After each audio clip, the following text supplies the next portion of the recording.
Stand for yourself.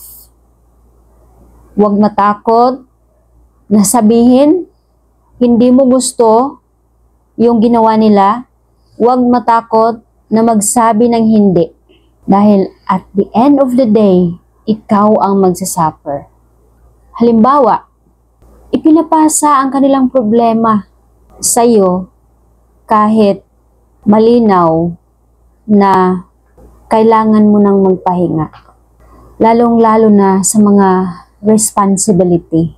Alam nyo yung wala sa listahan niyo, wala sa goals niyo yung isang bagay, tapos biglang darating sa'yo at ipapaako sa'yo.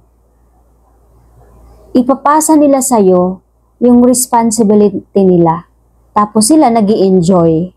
Tapos ikaw naman, na-stress ka dahil yung stress nila ipinasa sa'yo.